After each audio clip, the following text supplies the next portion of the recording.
I still remember the day I signed the papers on my first house. It was a sunny Tuesday afternoon in April, and when the real estate agent handed me the keys to that little two-story home in Gresham, I felt like I had finally made it. 3 years of saving every penny from my marketing job, skipping vacations, and coffee shop trips all led to that moment. The house was not big, just under 1,500 square feet, but it was mine. Or at least I thought it was. When my parents called me crying about their rent situation, inviting them to live upstairs felt like the right thing to do. I thought I was being a good daughter.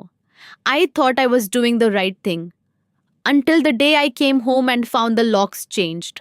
Before we go any further, I would love to know where you are watching this from. Drop your city or country in the comments below. And if you are ready to hear how my own family tried to steal my house and what I did about it, go ahead and hit that like button and subscribe. Trust me, you will want to see how this plays out because what happened next changed everything I thought I knew about family. My name is Stella, and I have always been the responsible one. Growing up in a modest household in Portland, Oregon, I learned early that if I wanted something, I had to work for it. My parents, Frank and Diane, owned a small convenience store in southeast Portland throughout my childhood. They worked long hours, and while we were never rich, we got by. My younger sister Harper, on the other hand, seemed to glide through life expecting things to be handed to her. She was the baby, the one who could do no wrong in our parents' eyes. I put myself through college on a full scholarship majoring in marketing at Portland State University. I worked part time jobs throughout school, sometimes pulling double shifts on weekends while maintaining my grades. Harper went to community college for a semester, dropped out, then bounced between retail jobs and coffee shops, never staying anywhere longer than 6 months. Our parents never pushed her the way they pushed me. When I graduated in 2018, she was 22 and still living at home, paying no rent. I landed a decent position at a tech startup downtown right after graduation. The salary was not amazing, 52,000 a year, but for a fresh graduate, it was solid. I lived in a cramped studio apartment in Northeast Portland, paying $900 a month in rent. Every month, I put away at least $1,000 into my savings account. No eating out unless it was a special occasion. No new clothes unless absolutely necessary. I had a goal and I was determined to reach it. By late 2020, I had saved $25,000. The housing market was crazy, but I found a small two-story house in Gresham, just outside Portland proper. It needed some work, but the bones were good. The price was $250,000. I qualified for an FHA loan with my down payment, and suddenly at 25 years old, I was a homeowner. The mortgage payment was $1,800 a month, plus another $300 for property taxes and insurance, but I could manage it. I had budgeted carefully. The house had 2 bedrooms upstairs and a master bedroom downstairs. My plan was to live in the downstairs bedroom and rent out the 2 upstairs rooms to help with the mortgage. I spent weeks painting, fixing up the place, making it feel like home. I was so proud. This was mine. I had earned it. Then 3 months after I moved in, my parents called. My mother was crying. Their landlord had raised the rent on their apartment by $400 a month. They could not afford it. My father's convenience store had gone under during the pandemic, and they were living on his social security checks and my mother's part-time job at a grocery store. They were going to be evicted. I did not even hesitate. I told them they could move into the upstairs bedrooms, rent-free. I just asked that they help with utilities and groceries. They were my parents. This was what family did right. They moved in a week later, and at first everything seemed perfect.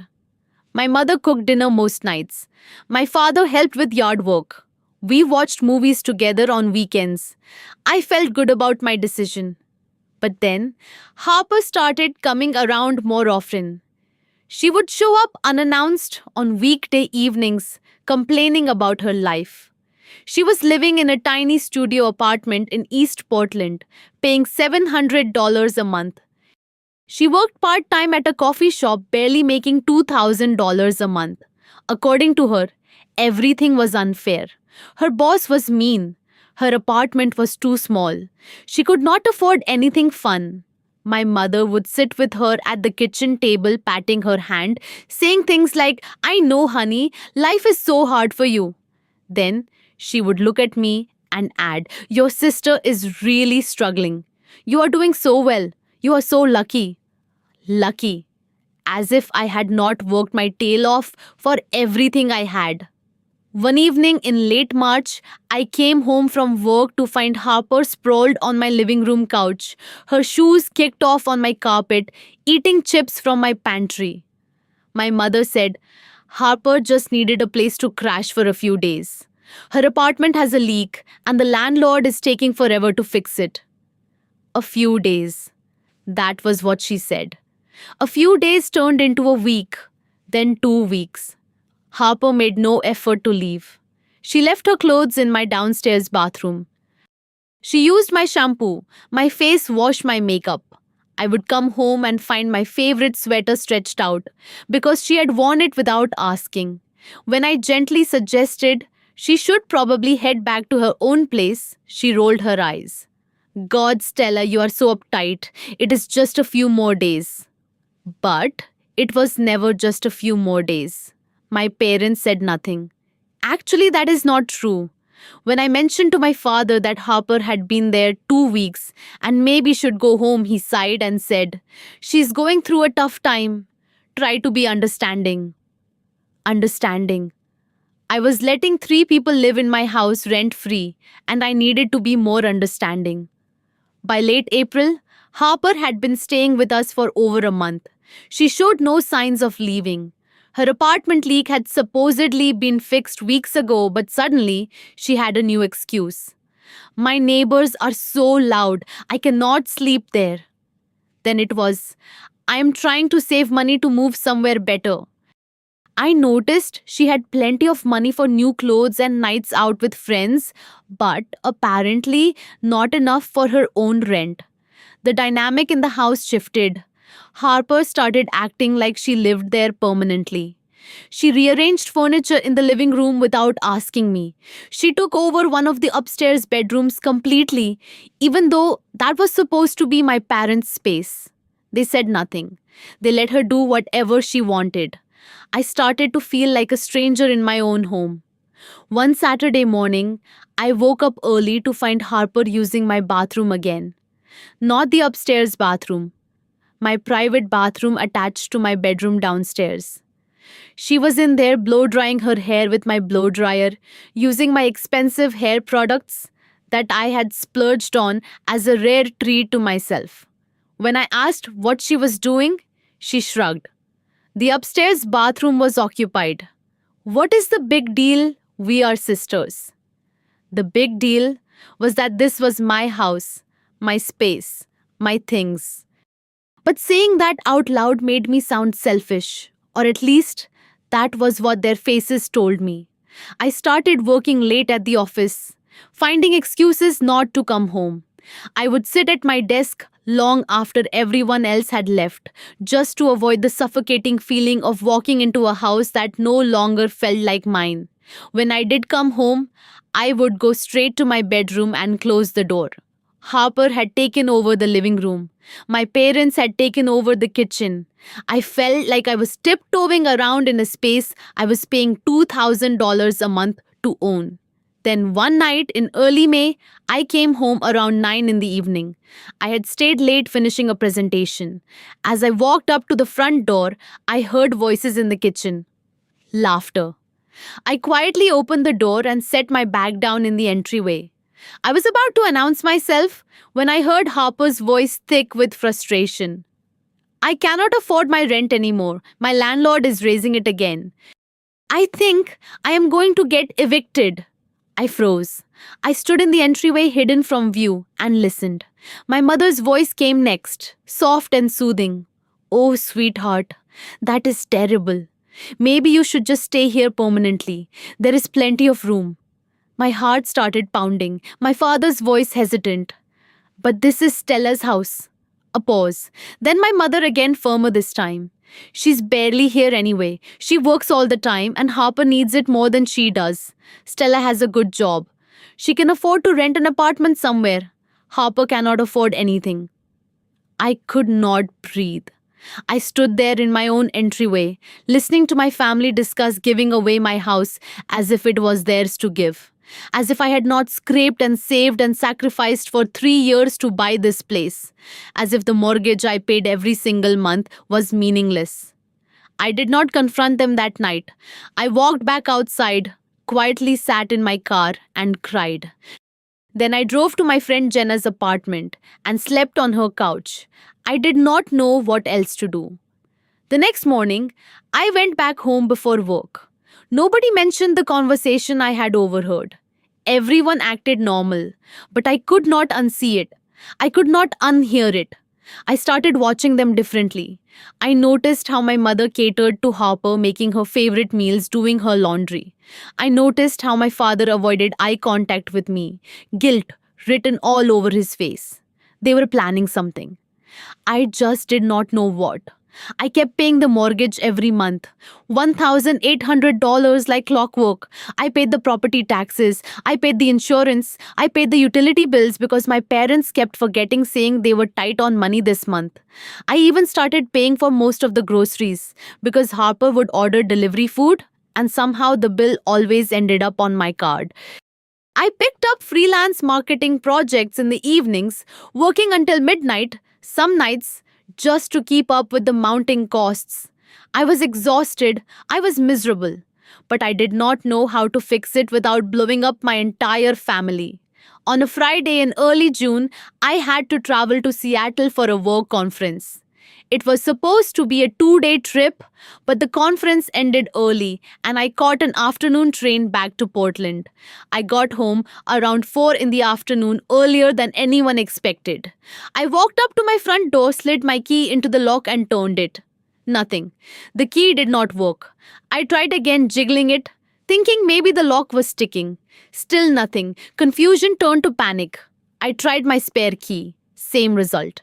I pulled out my phone and called my mother. Straight to voicemail. I called my father. The phone rang 4 times before he answered. Stella. His voice sounded strange, nervous. Dad, I'm at the house. My key does not work. Did something happen to the lock? Silence on the other end. Long, awful silence. Then, we need to talk but not over the phone. Your mother and I will be there in an hour. I stood on my own front porch for 75 minutes. It was cold for June, and I had not brought a jacket. I sat on the steps, shivering, my mind racing. What was happening? Was there a break-in? Did they change the locks for security? But if that was the case, why would not they have told me? Why did my father sound so guilty? By the time his car pulled into the driveway, I was shaking, and not just from the cold. My father got out first, then my mother, and then, from the back seat, Harper. She looked different, confident. She was smiling. My stomach dropped. They walked up to the porch slowly like they were approaching a wild animal. My father could not meet my eyes. My mother's face was set in that expression she always wore when she was about to deliver bad news, but pretend it was for my own good. Stella. My father started, his voice rough. We have been thinking a lot about this situation. Situation. What situation? This was my house. Harper really needs this house more than you do. The words hit me like a physical blow. I stared at him, waiting for the punchline. There had to be a punchline. This could not be real. My mother stepped forward. You have a good job, honey. You can afford to rent an apartment. Harper cannot afford anything. She's struggling. This house could really help her get on her feet.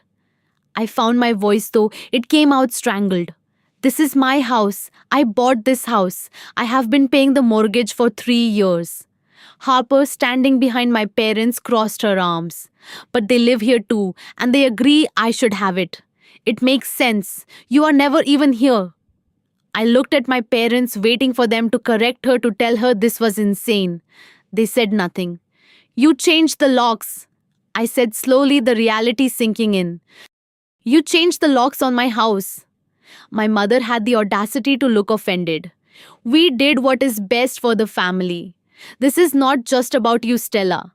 Harper needs help, and you have always been so selfish with your things. Selfish. I was selfish. I let them live here for free. I paid for everything, and I was selfish. So, where am I supposed to go? I asked, my voice breaking.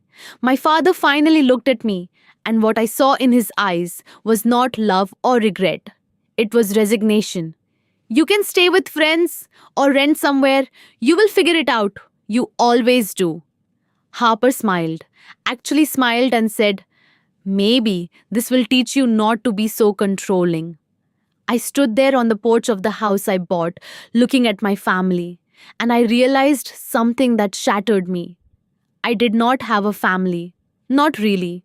I had people who used me, who took from me, and who felt entitled to everything I had earned. I turned around without another word, walked to my car, and drove away. I showed up at Jenna's apartment in tears. She opened the door, took one look at me, and pulled me inside. I told her everything. She was horrified. Stella, they cannot do that. That is illegal. The house is in your name, right? I nodded. Only my name. I am the only one on the deed and the mortgage. She grabbed her laptop. Then they have zero legal right to kick you out. This is called illegal eviction. You need to call a lawyer. Now. I spent that night on Jenna's couch crying until I had no tears left. But somewhere around 3 in the morning, something shifted inside me. The sadness turned to anger. Cold, clarifying anger. They thought they could just take my house. They thought I would just roll over and let them. I had worked too hard, sacrificed too much. I was not going to let this happen. Saturday morning, I called David Morrison, the real estate lawyer who had helped me with my house purchase 3 years ago. I told him everything. There was a long pause after I finished. Then he said, Stella, what they did is not just unethical, it is illegal. The house is solely in your name. They are essentially squatters. I can have a cease and desist letter drafted and sent by end of day today. And I can get you a court order for them to vacate by Monday morning. I felt a weight lift off my chest. Do it.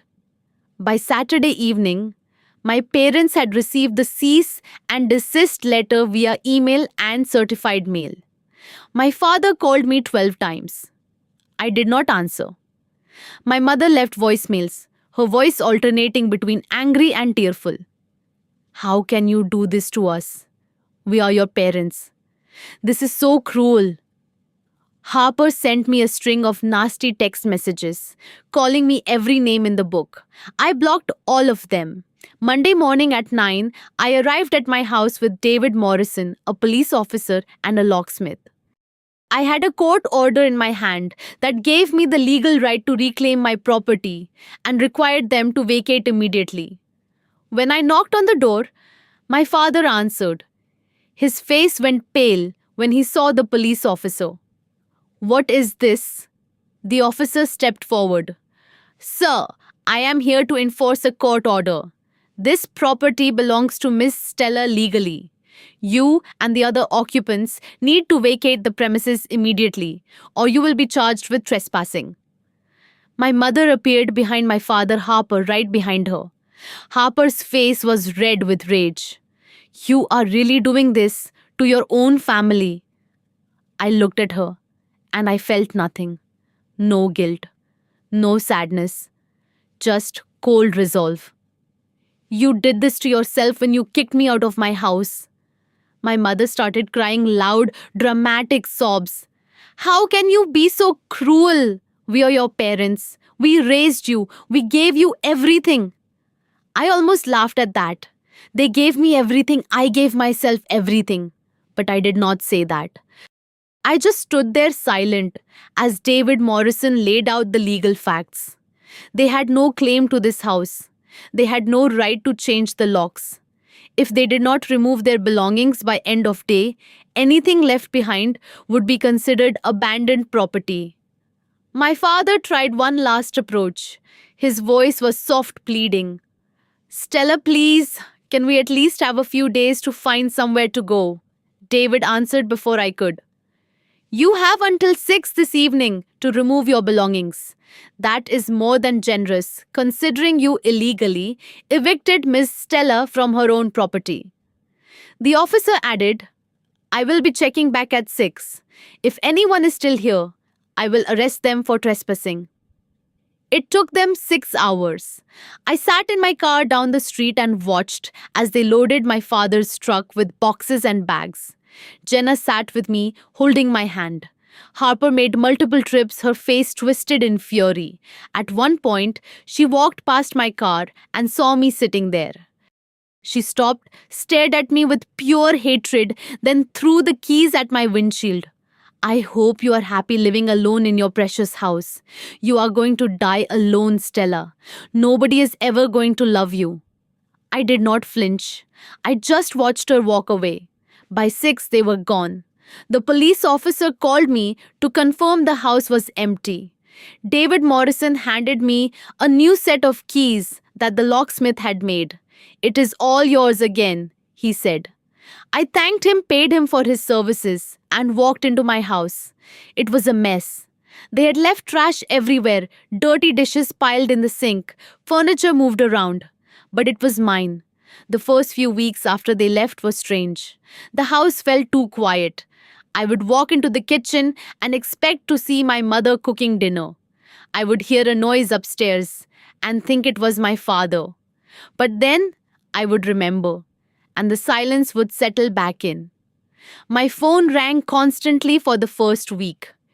Aunts, uncles, cousins I had not spoken to in years, all calling to tell me how terrible I was. How could you kick your parents out? What kind of daughter does that? You are ungrateful and selfish. I blocked every single one of them. If they had not called to hear my side, they did not deserve to know it. Jenna stayed with me the first few nights. You did the right thing, she kept saying. You know that, right? I nodded. But some nights, I was not sure. Some nights, I lay awake wondering if I was the villain in this story. But then, I would remember standing on my porch in the cold, locked out of my own house, and I knew I had done the only thing I could do. I spent the next month reclaiming my space. I deep cleaned every room. I painted the bedroom Harper had taken over and turned it into a home office. I rearranged the furniture back to how I liked it. I put up photos of me and my real friends, the people who had supported me through this nightmare. Slowly, the house started to feel like mine again. Not just legally, but emotionally. I got promoted at work in late July. Senior marketing manager. It came with a nice raise, an extra 15,000 a year. I used my first bonus to renovate the kitchen, something I had always wanted to do but could not afford when I was supporting 3 other people. I installed new countertops, new cabinets, a beautiful backsplash. Every time I walked into that kitchen, I felt proud. I heard through mutual acquaintances that Harper had moved in with a new boyfriend, some guy she had been dating for 3 weeks.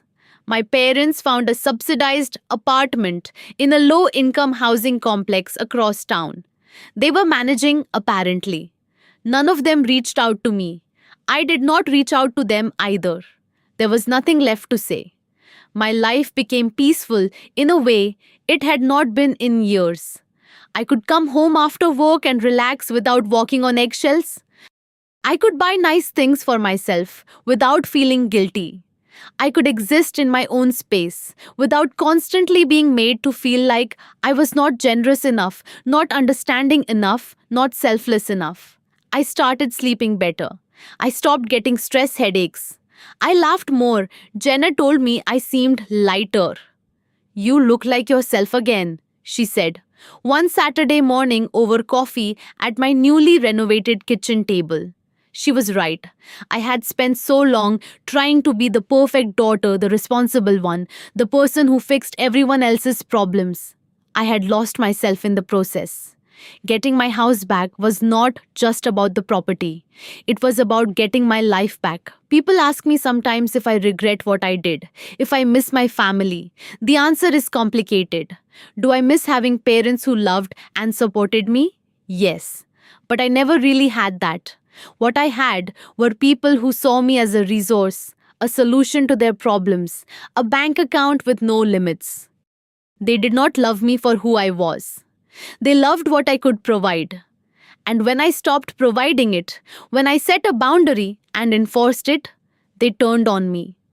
Setting that boundary was not cruel, it was necessary. It was self preservation. For years, I had been taught that being a good daughter meant sacrificing myself, my needs, my financial stability for the comfort of others.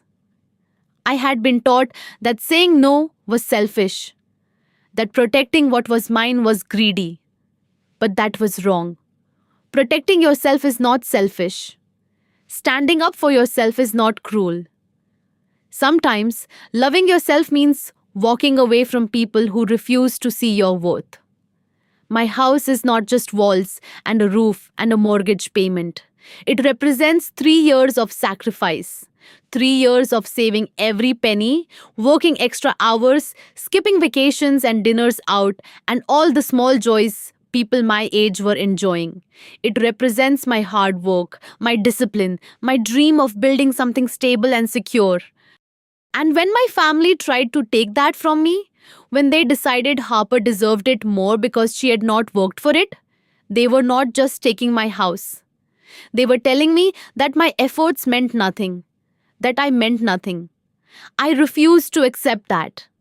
I stood up for myself in a way I never had before.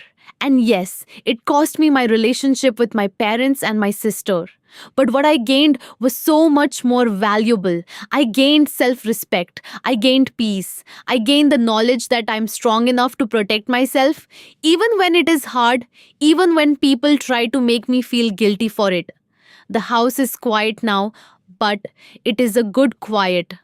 It is the quiet of a space that is truly mine, where I do not have to brace myself every time I walk through the door. It is the quiet of freedom. And I would choose this quiet, this peace, this self-respect over a loud house full of people who do not value me every single time. Sometimes the family you are born into is not the family you deserve. They wanted me to choose between being a good daughter and protecting myself. I chose myself. And for the first time in years, I could finally breathe. So let me ask you something. Have you ever had to set a boundary that cost you a relationship? Have you ever had to choose between keeping the peace and standing up for yourself? I would love to hear your stories in the comments below. And if this story resonated with you, please hit that like button and subscribe to this channel. Share this with someone who might need to hear it. Sometimes we all need a reminder that choosing ourselves is not selfish. It is survival. Thank you so much for watching, and I hope you find the courage to protect your peace, whatever that looks like for you. Take care of yourselves. You deserve it.